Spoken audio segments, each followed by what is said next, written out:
Salam əziz izləyicilər. Bugün 7 dekabr tarixində keçirilən OTK sınaq imtahanının coğrafiya suallarının izahını verirəm. 31. Qərbi Avstraliyada filiz mənşəli faydalı qazıntıların çox olması izah oluna bilər.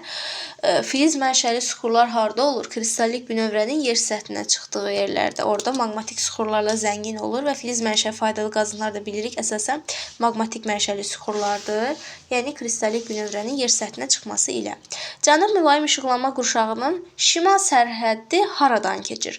Cənub mülayim işıqlanma qurşağının cənub sərhəddi qütb dairəsi, şimal sərhəddi isə cənub tropik xəttidir. B variantı. Neft və təbii qaz ehtiyatları ilə fərqlənən ərazilər. Biz bilirik ki, neft və təbii qaz var Meksika körfəzində, Şimal dənizində, Qvineya körfəzində. Bir də təbii ki də Afrikanın şimalında. Yəni cavab burada olacaq 1, 4, 5, 6 B variantı.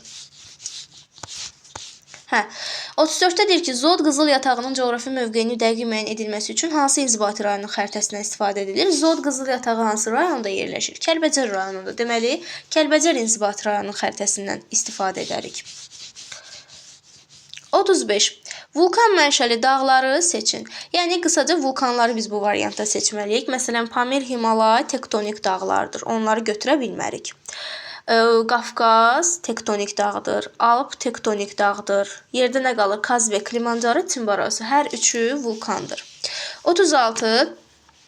Azərbaycanda arid denudasiyon relyef formaları və onların formalaşdığı şərait. Meandr və axmazlar. Meandr axmazlar Azərbaycanda əsasən Küraraz ovalığında formalaşır.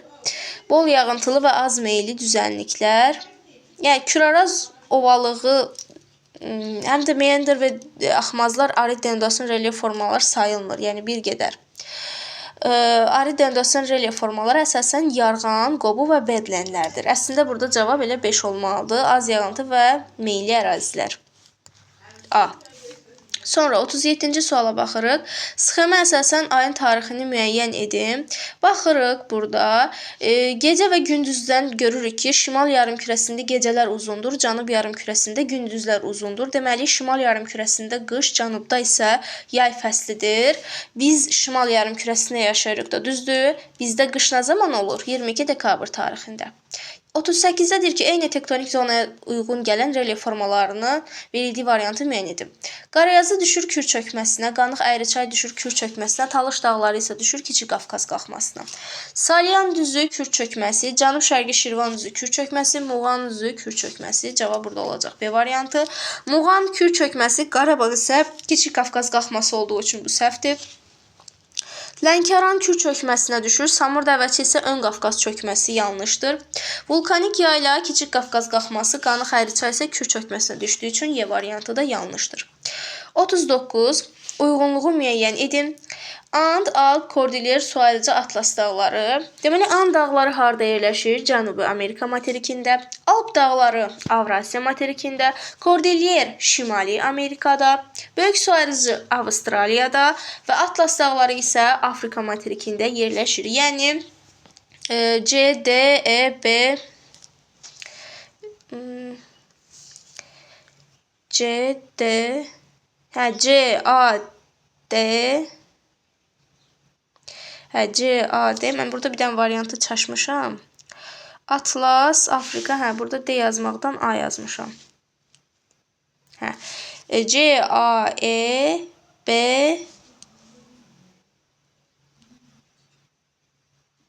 E, B, D. D variantı. Sonra 40-da deyir ki, 1 bölünsün 600 min miqyaslı Azərbaycan iqlim xəritəsi miqyası, məzmunu və ərazi əhatə etməsinə görə hansı qruplara bölünür? 1 bölünsün 600 min orta miqyaslıdır. Yəni, digərlərini çıxırıq. Azərbaycan iqlim xəritəsi. İqlim xəritəsi deyiriksə, bu tematik xəritə olacaq təbii ki. Azərbaycanda ölkə olduğu üçün ölkə və onun hissəsinin xəritəsi olacaq. Yəni, A variantı. 41. Doğru fikri müəyyən edin.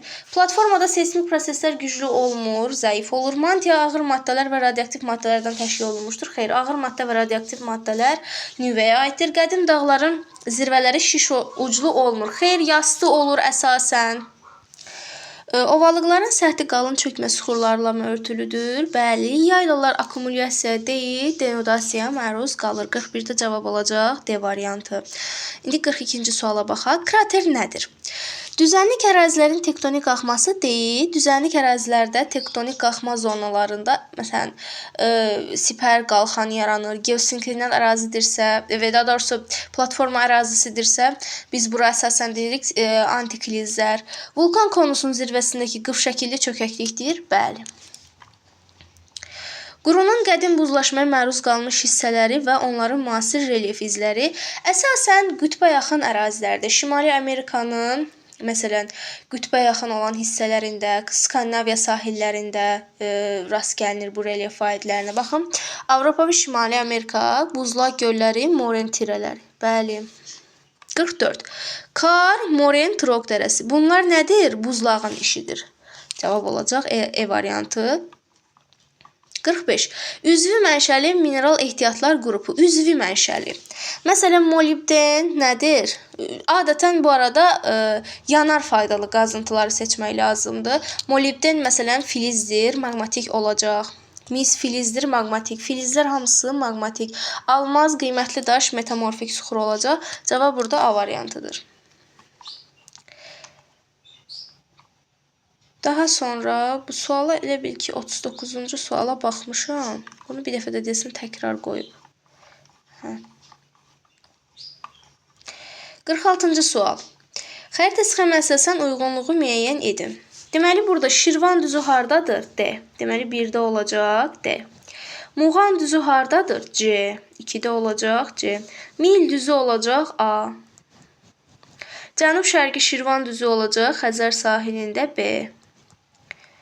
Qarabağ düzü də olacaq burada E. Yəni D, C, A, B, Y. D, C, A, B, Y, D variantı. 47-də deyir ki, uyğunluğun pozulduğu sıranı müəyyən edin. Konvergent toqquşma zonasıdır. Düzdür, materik və okeanın toqquşması. Bu zaman nə yaranır? Adalar qövsü yaranır. Burada pozulmayıb. B. Konvergent materiklərin toqquşması sıra dağlar. Düzdür. Divergent ayrılmadır. Okeanlar bir-birinə ayrılanda vulkanik adalar əmələ gəlir. Bəli, məsələn, İslandiya adası. Konvergent toqquşmaydı. Materik və okean toqquşması, orta okean silsilesi. Xeyr, orta okean silsilələri divergent zonada yaranır. Yəni burada yanlış olan D variantıdır. 48. Ən qədim qırışıqlıq mərhələsi nədir? Baykaldır. Qədim qırışıqlıq Kaledon Hersin, orta qırışıqlıq Mezozoy, yeni qırışıqlıq isə Alp sayılır. 49. A, B nöqtələrinin yerləşdiyi saat qurşaqlarını müəyyən edin. Təbii ki, bunu hesablamaq lazımdır. Öncəliklə A harda yerləşir? 130 qərb uzunluğuna necə hesablayırıq? 130-u əvvəlcə bölürük 15-ə. Deməli, 130 15-ə bölünəcək 8 dəfə, qalıq qalacaq 10. Qalıq 7,5-dən böyükdürsə 8-in üzərinə 1 əlavə edirik, edir 9. Qərb yarımkürəsində yerləşdiyimiz üçün də 24-dən 9-u çıxırıq, bu da eləyəcək 15. Deməli, birinci olacaq 15-ci saat qurşağı. İndi isə B məntəqəsi üçün hesablayaq. 65 şərq uzunluğudur, yenə eyni qaydada. Bunu böləcəyik 15-ə.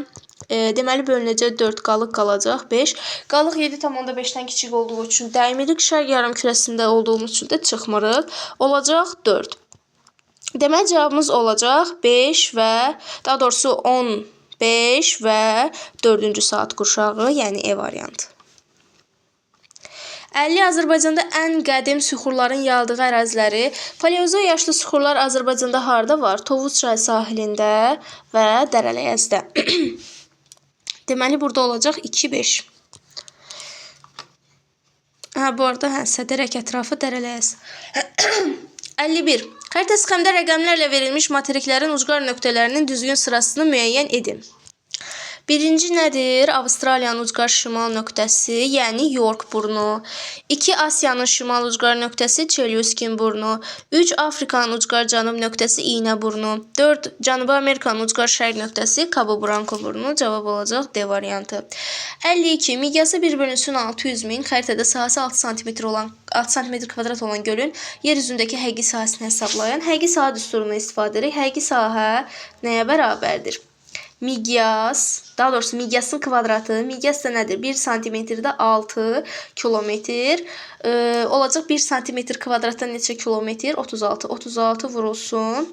Xəritədəki sahə nədir? 6.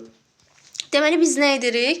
6-yı vururuq 36-ya. 6 dəfə 36 da edəcək 216 kilometr kvadrat.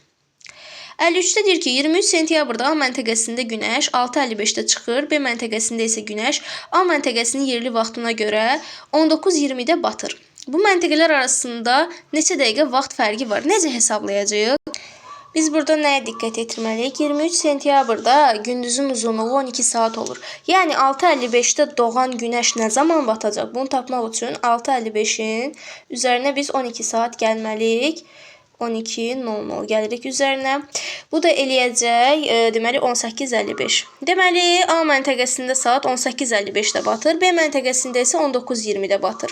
Yəni A məntəqəsində 19:20 olanda B məntəqəsində günəş batır. Deməli nə edəcəyik? 19:20-dən çıxacağıq 18:55-i. Bunların arasında da 25 dəqiqə fərq olacaq. Yəni cavab olacaq 25. 54-də deyir ki, maqnit qütblərinə aid olan əlamətləri müəyyən edin.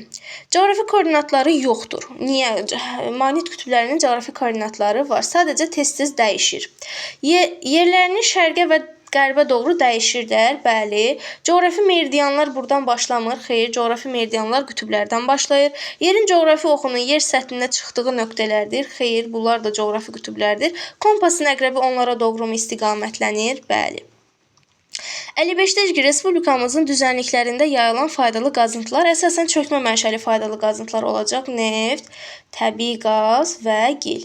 Polimetal, mis və civə isə əsasən dağlıq ərazilərdə geniş yayılıb. Cavab olacaq 1, 4, 6. 56-da deyir ki, dünya okeanının dibində geoloji yaşı daha cavan suxurların yayıldığı əraziləri müəyyən edin.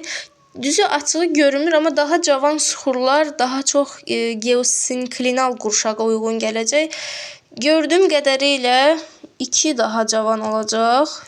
6 daha cavan olacaq. Açığı digər rəqəmləri görmürəm. Bir də 4 ola bilsin. 2, 4, 6. Çünki 1 uzaqdır, 3 də uzaqdır, 5 də müəyyən qədər uzaqdır. 57-dir ki, uyğunluğu müəyyən edin. Sönmüş vulkanlar, palçıq vulkanları. Deməli, burada sönmüş vulkanlar Qızılboğaz, Böyük İşıqlı və Dəli Dağdır. A, daha doğrusu B, D, Y. B, D, Y. Palçıq vulkanları isə Kənizə və Torağa, yəni A, C olacaq.